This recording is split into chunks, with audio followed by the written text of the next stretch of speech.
بسم اللہ الرحمن الرحیم۔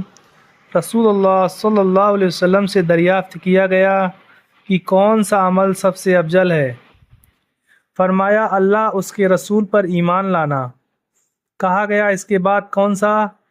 آپ نے فرمایا کہ اللہ کی راہ میں جہاد کرنا۔ کہا گیا پھر کیا ہے؟ آپ نے فرمایا حج مبرور۔ صحیح بخاری حدیث نمبر 26۔ رسول اللہ صلی اللہ علیہ وسلم نے چند لوگوں کو کچھ عطیہ دیا اور ساتھ وہاں موجود تھے۔ وہ کہتے ہیں رسول اللہ صلی اللہ علیہ وسلم نے ان میں سے ایک شخص کو کچھ بھی نہ دیا، حالانکہ وہ ان میں مجھے سب سے زیادہ پسند تھا۔ میں نے کہا حضور آپ نے فلاں کو کچھ نہ دیا، میں اسے مومن گمان کرتا ہوں۔ آپ نے فرمایا مومن یا مسلمان؟ میں تھوڑی دیر چپ رہ کر پھر پہلی بات دہرانے لگا۔ حضور صلی اللہ علیہ وسلم نے بھی دوبارہ وہی جواب دیا۔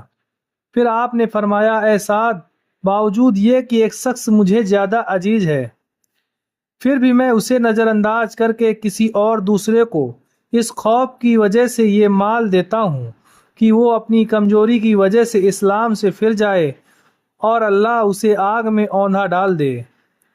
صحیح بخاری حدیث نمبر 27۔